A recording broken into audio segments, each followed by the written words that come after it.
भगवान श्री कृष्ण भाद्रपद कृष्ण अष्टमी को श्री कृष्ण जन्माष्टमी कहते हैं, क्योंकि यह दिन भगवान श्री कृष्ण का जन्म दिवस माना जाता है। इसी तिथि की घनघोर अंधेरी रात को रोहिणी नक्षत्र में मथुरा के कारागार में वासुदेव की पत्नी देवकी के गर्भ से भगवान श्री कृष्ण ने जन्म लिया था। यह तिथि उसी शुभ घड़ी की याद दिलाती है और सारे देश में बड़ी धूमधाम से मनाई जाती है। जन्माष्टमी के दिन भगवान श्री कृष्ण की जन्म संबंधी कथा भी सुनते सुनाते हैं, जो इस प्रकार है। द्वापर युग में भोजवंशी राजा उग्रसेन मथुरा में राज्य करता था।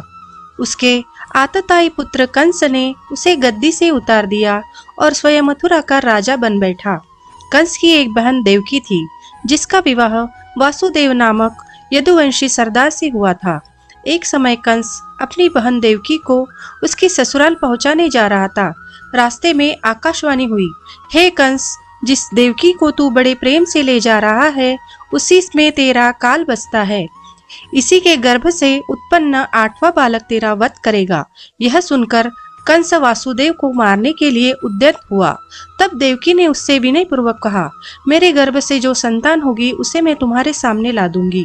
बहनों को मारने से क्या लाभ है। कंस ने देवकी की बात मान ली और मथुरा वापस चला आया। उसने वासुदेव और देवकी को कारागृह में डाल दिया। वासुदेव देवकी के एक एक करके 7 बच्चे हुए और सातों को जन्म लेते ही कंस ने मार डाला। अब 8वां बच्चा होने वाला था। कारागार में उन पर कड़े पहरे बैठा दिए गए। उसी समय नंद की पत्नी यशोदा को भी बच्चा होने वाला था। उन्होंने वासुदेव देवकी के दुखी जीवन को देख 8वें बच्चे की रक्षा का उपाय रचा। जिस समय वासुदेव देवकी को पुत्र पैदा हुआ, उसी समय संयोग से यशोदा के गर्भ से एक कन्या का जन्म हुआ, जो और कुछ नहीं सिर्फ माया थी।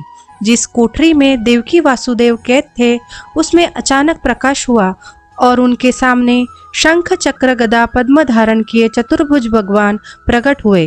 दोनों भगवान के चरणों में गिर पड़े। तब भगवान ने उनसे कहा, अब मैं पुनः नवजात शिशु का रूप धारण कर लेता हूँ। तुम मुझे इसी समय अपने मित्र नंद जी के घर वृंदावन में भेज जाओ और उनके यहाँ जो कन्या जन्मी है उसे लाकर कंस के हवाले कर दो। इस समय वातावरण अनुकूल नहीं है, फिर भी तुम चिंता न करो। जागते हुए पहरेदार सो जाएंगे। कारागृह के फाटक अपने आप खुल जाएंगे और उफनती अथाह यमुना तुमको पार जाने का मार्ग दे देंगी। उसी समय वासुदेव नवजात शिशु रूप श्री कृष्ण को सूप में रखकर कारागृह से निकल पड़े और अथाह यमुना को पार कर नंद जी के घर पहुँचे। वहां उन्होंने नवजात शिशु को यशोदा के साथ सुला दिया और कन्या को लेकर मथुरा आ गए। कारागृह के फाटक पूर्ववत बंद हो गए।